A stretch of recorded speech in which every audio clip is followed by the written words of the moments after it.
8वां वचन। सर्दियों के दिन थे। आज बहुत दिनों के बाद कुनकुनी धूप खिली थी, तो दामोदर जी और उनकी पत्नी सावित्री जी सुबह का नाश्ता करने के बाद घर का रोजमर्रा का सामान लेने के लिए घर के पास वाली मार्केट चले गए।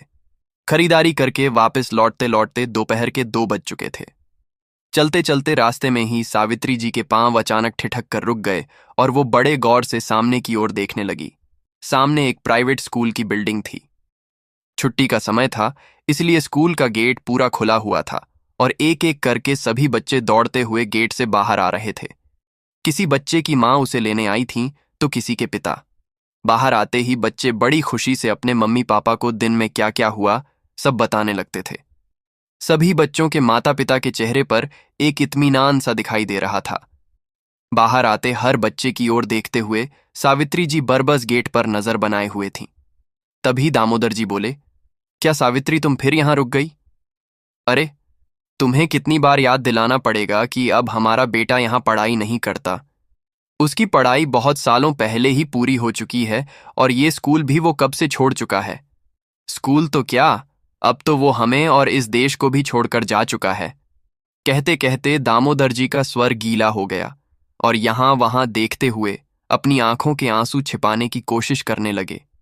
जानती हूं, लेकिन फिर भी ना जाने क्यों हर बार इस स्कूल के सामने से गुजरते हुए पांव अपने आप रुक जाते हैं, इस उम्मीद में कि अभी हमारा बच्चा दौड़ते हुए आएगा और खुशी से माँ माँ पुकारते हुए मेरे सीने से लग जाएगा। सावित्री जी ने कहा। यह सुनकर दामोदर जी कुछ पल के लिए खामोश हो गए तो सावित्री जी बोली, बहुत याद आती है अतुल की। आपको भी तो आती होगी ना? सावित्री जी की इस बात पर दामोदर जी उन्हें समझाते हुए बोले, अरे सावित्री, कब समझोगी तुम? बच्चे जब स्वयं बच्चों वाले हो जाते हैं तो मान लेना चाहिए कि वो बड़े हो चुके हैं। उनके कर्तव्य और अधिकार बदल जाते हैं। फिर हम यहां अकेले कहाँ हैं? हम तुम 2 हैं ना। 2 जन जब साथ खड़े हों तो 2 नहीं 11 होते हैं। तो सावित्री जी बोली, आपकी ये फिलॉसफी सुनने को तो बहुत अच्छी है, लेकिन एक माँ के मन को संतुष्ट नहीं कर सकती। मन के भीतर की उदासी सावित्री जी के कंठ को अवरुद्ध कर रही थी। फिर दामोदर जी ने कहा, सावित्री, हमारे अलावा इस देश में और भी ऐसे माँ बाप हैं जिनके बच्चे उन्हें यहां छोड़कर दूसरे देश में बस गए हैं। आजकल ये आम बात हो चुकी है और वैसे भी फ्लाइट में अमेरिका से भारत आने में समय ही कितना लगता है। इसलिए ज्यादा परेशान होने की जरूरत नहीं है। अब घर चलो। कहते हुए दामोदर जी सावित्री जी का हाथ थाम कर चल पड़े।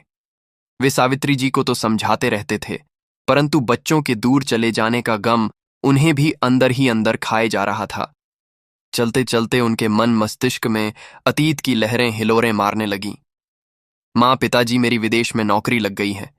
बरसों से जो मैंने सपना देखा था, आज वो पूरा होने जा रहा है। अब मैं हमेशा हमेशा के लिए अमेरिका में सेटल हो जाऊंगा। अब देखिएगा पिताजी, आपका बेटा कैसे तरक्की की ऊंचाइयों पर पहुंचता है।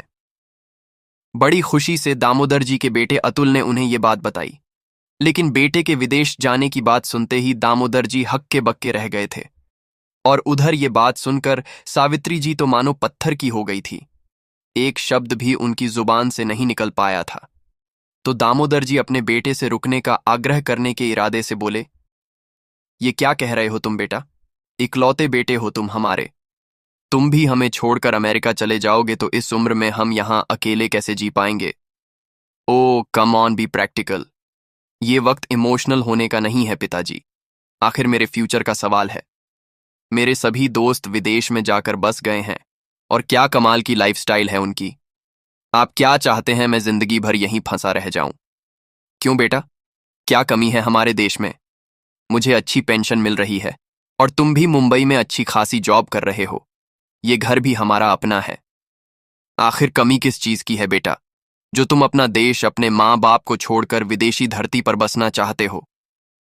बेटा, हमें समझने की कोशिश करो। इस उम्र में हम तुमसे दूर रहना नहीं चाहते। हमें अपने बेटा बहू पोता पोती का साथ चाहिए। क्या पिताजी, मेरी अपनी भी कोई जिंदगी है या नहीं? मेरी भी कुछ इच्छाएं हैं, कुछ सपने हैं जिन्हें मैं पूरा करना चाहता हूं। अतुल के इतना कहने पर दामोदर जी बोले, बेटा, विदेश जाने का मौका तो अपनी नौकरी के दौरान मुझे भी मिला था, परंतु तेरी बोर्ड की परीक्षा के कारण हम तो विदेश नहीं गए थे। हमने तो पहले तुम्हारे बारे में ही सोचा था। अब अतुल की सहन शक्ति जवाब देने लगी थी। गुस्से में आकर वो बोला, पिताजी, वह आपकी बेवकूफी थी, लेकिन अब आप मुझसे क्या चाहते हैं कि मैं भी वही बेवकूफी दोहराऊं और भावनाओं में बहकर लिए गए गलत फैसले के कारण सारी उम्र पछताता रहूं? माफ कीजिएगा पिताजी, लेकिन मुझसे ये नहीं हो पाएगा। मैं प्रैक्टिकल होकर अपने फैसले लेता हूं। बेटे का दो टूक जवाब सुनकर दामोदर जी सन्न रह गए। उन्होंने कातर नजरों से अपनी पत्नी सावित्री की ओर देखा, पर उनकी आंखों में तो सिर्फ आंसू ही आंसू थे। शायद अभी तक सदमे में थीं, लेकिन उनके बेटे अतुल को इस बात का कोई फर्क नहीं पड़ा। विदेश में सुनहरे भविष्य की लालसा ने उसके पंख जो लगा दिए थे। माता पिता के चेहरे पर पसरी निराशा और हताशा के भावों को नजरअंदाज करके आखिरकार उड़ ही गया वो, अपनी पत्नी और बच्चों को लेकर, बूढ़े माँ बाप को अकेले जीने या मरने के लिए छोड़कर। पुरानी बातों को याद करते करते दामोदर जी कब घर के बाहर पहुंच गए उन्हें पता ही न चला। सामान का थैला घर के बाहर दरवाजे पर रखते हुए दामोदर जी ने सावित्री जी की ओर हाथ बढ़ाया। लाओ सावित्री, चाबी दो। लेकिन सावित्री जी ने कोई हरकत नहीं की। अरे क्या कर रही हो सावित्री, दो ना चाबी, कहते हुए दामोदर जी ने जैसे ही पीछे मुड़कर देखा तो हैरान रह गए। सावित्री जी की आंखें आश्चर्यजनक रूप से खुली हुई थीं। वो अपना सर पकड़े खड़ी थीं और देखते ही देखते कटे वृक्ष की भांति कब जमीन पर गिर गई पता ही न चला। सावित्री, सावित्री, क्या हुआ तुम्हें? कहते हुए दामोदर जी मदद के लिए चिल्लाने लगे तो आसपास के लोग दौड़ते चले आए।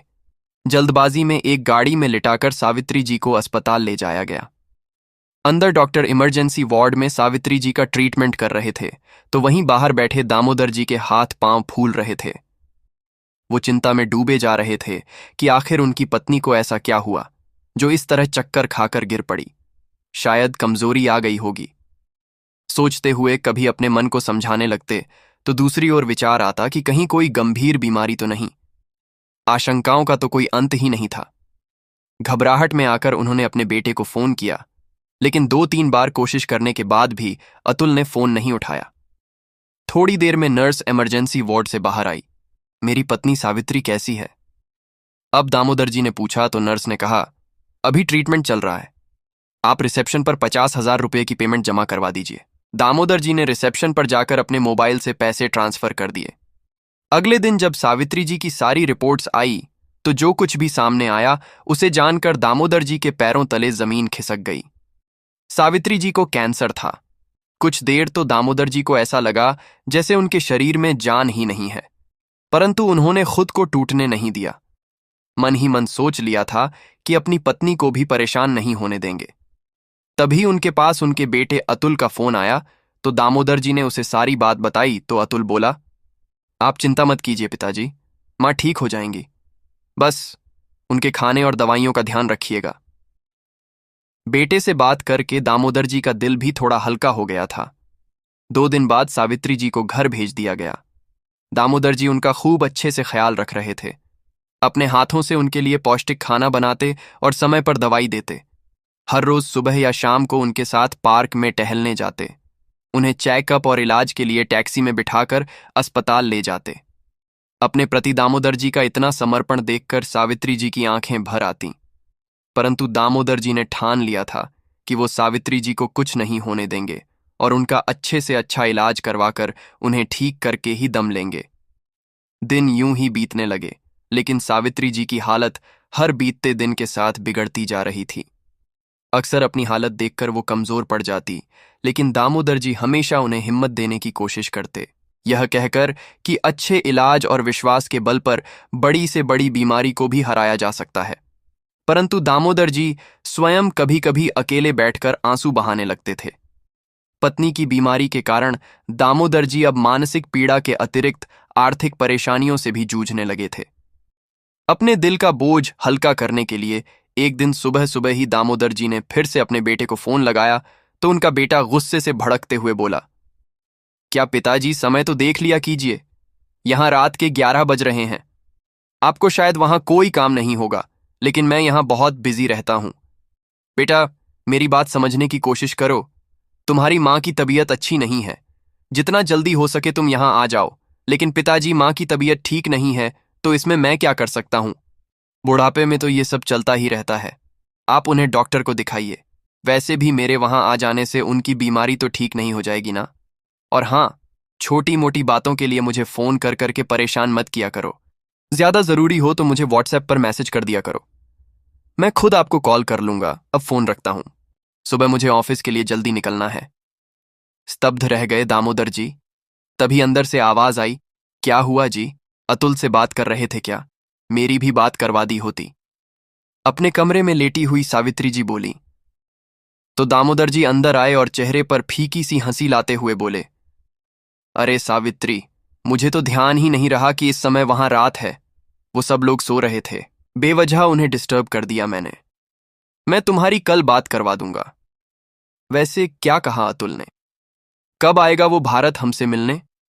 सावित्री जी के इस प्रश्न पर दामोदर जी सोच में पड़ गए। फिर हड़बड़ाते हुए बोले, हाँ, हाँ सावित्री, वह छुट्टियां लेने की कोशिश कर रहा है। जैसे ही उसे छुट्टी मिल जाएगी तुरंत दौड़ा आएगा तुमसे मिलने। नजरें चुराते हुए दामोदर जी अपनी बात कहकर तुरंत कमरे से बाहर चले गए। अपनी पत्नी से ज्यादा देर तक सच छुपाना उनके बस में था भी तो नहीं।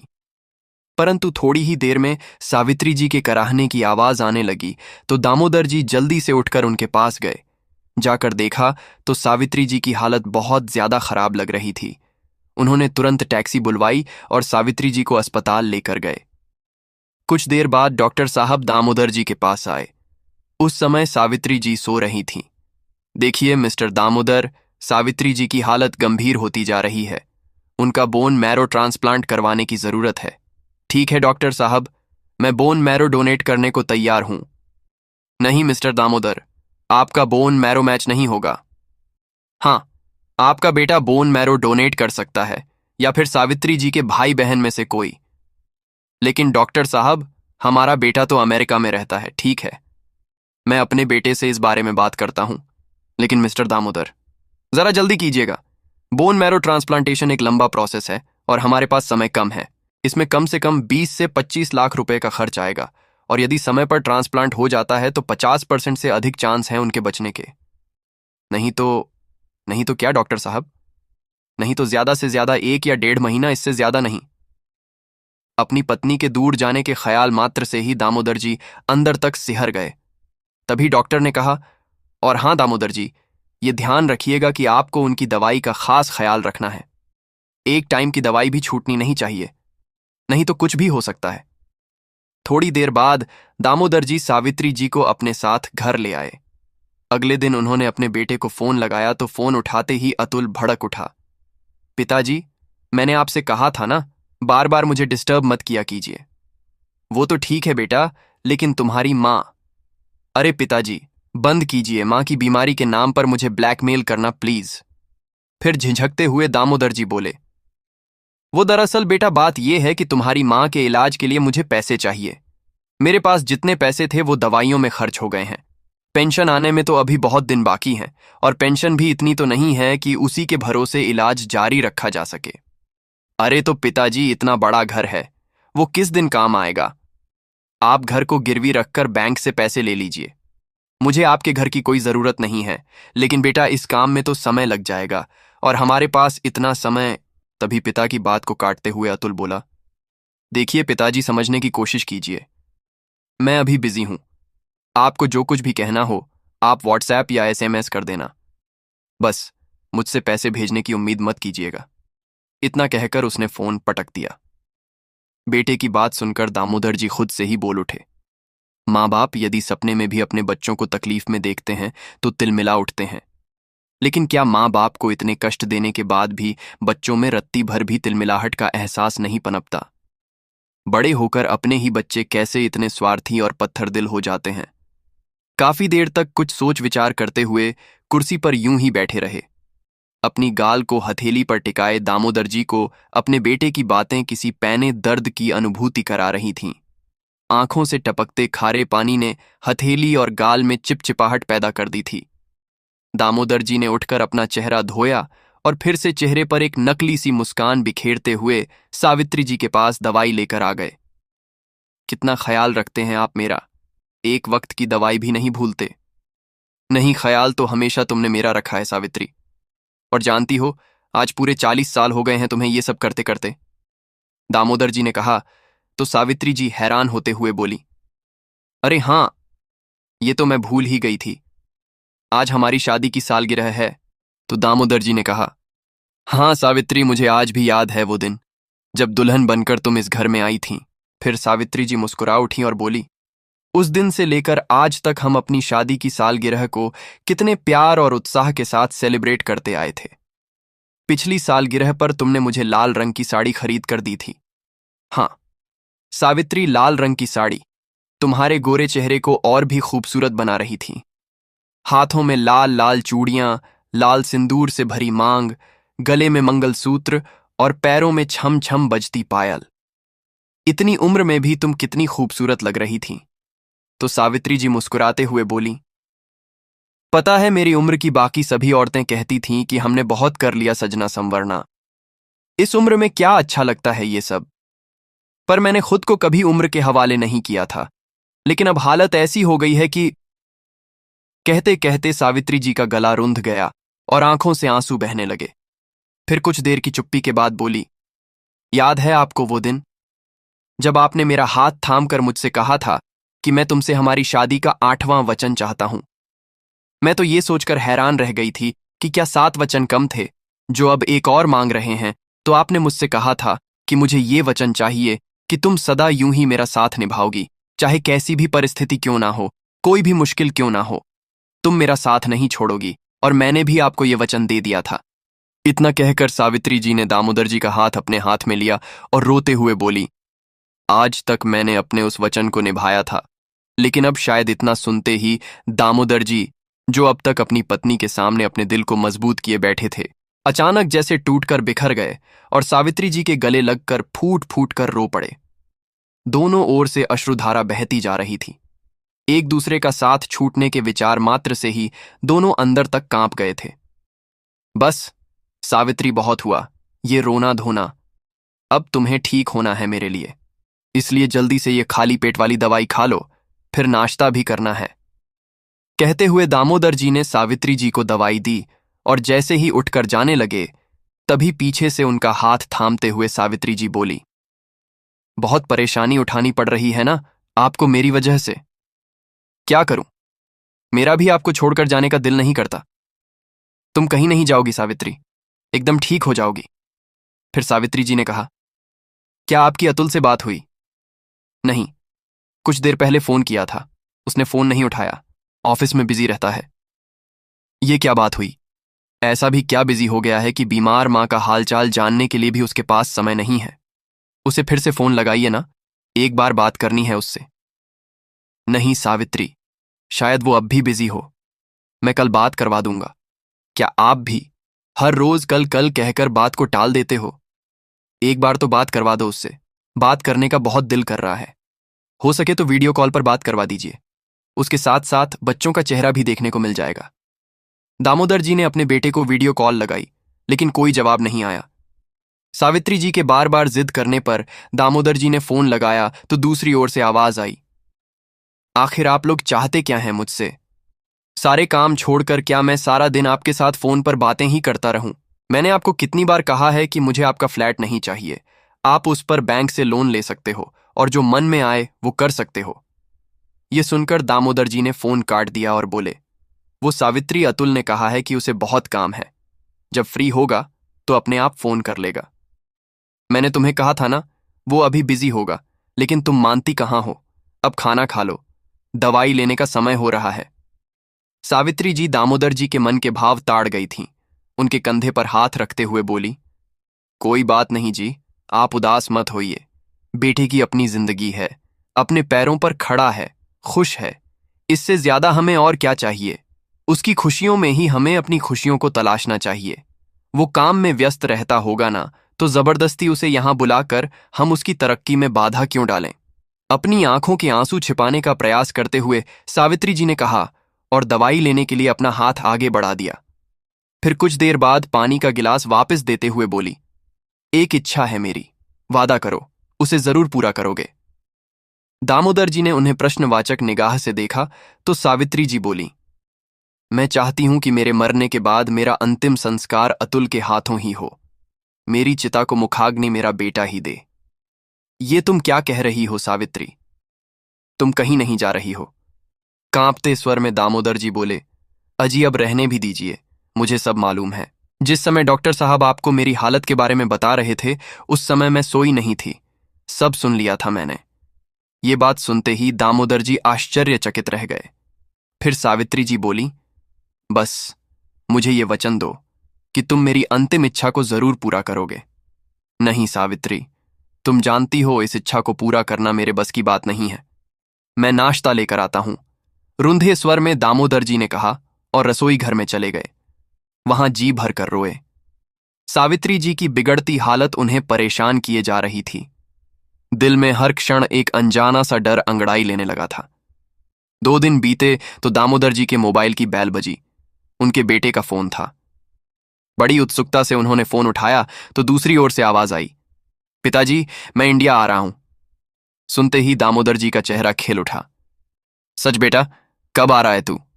बस पिताजी 4 दिन बाद वहां पहुंच जाऊंगा। अच्छा तो ठीक है, मैं डॉक्टर से अपॉइंटमेंट ले लेता हूं। दामोदर जी के मन में एक आस जगी तो अतुल बोला, लेकिन पिताजी मैं मुंबई आ रहा हूं तो इसमें डॉक्टर का क्या मतलब है? मैं वहां सिर्फ एक बिजनेस मीटिंग के लिए आ रहा हूं। हालांकि थोड़ी मुश्किल तो होगी, पर थोड़ा समय निकालकर आप लोगों से मिलने भी आ जाऊंगा। और हाँ पिताजी, मुंबई में ही मेरा एक दोस्त बैंक मैनेजर के पद पर है। घर को गिरवी रखकर लोन लेने के बारे में मैंने उससे बात की थी।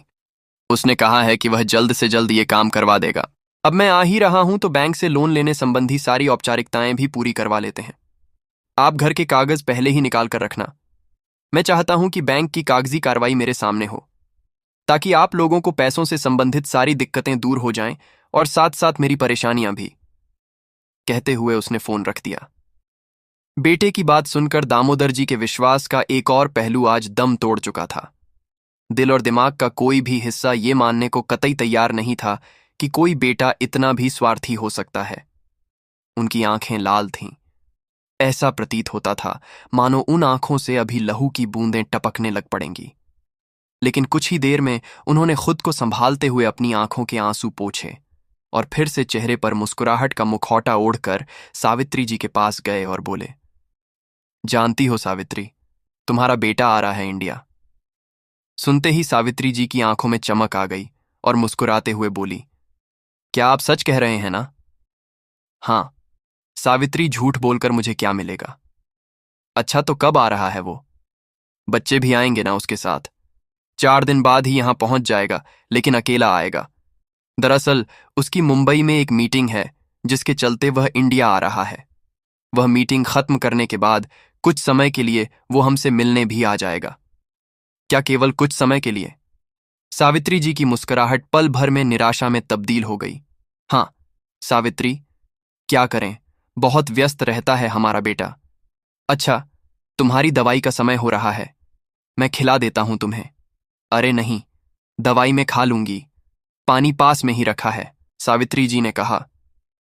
ठीक है सावित्री, दवाई खाकर सो जाओ। रात बहुत हो गई है, ज्यादा देर तक जागना तुम्हारी तबीयत के लिए अच्छा नहीं है, दामोदर जी ने कहा। लेकिन सावित्री जी की आंखों से नींद कोसों दूर जा चुकी थी। मन मस्तिष्क में विचारों की तीव्र आंधियां चल रही थीं। 3-4 दिन बाद अतुल अपने दोस्त के साथ घर पहुंचा तो देखा दामोदर जी बाहर आंगन में ही बैठे थे। उसे देखते ही उनके चेहरे पर खुशी छा गई। आ गया बेटा तू, तेरी मां तेरा कब से इंतजार कर रही है, दामोदर जी ने उत्साहित स्वर में कहा।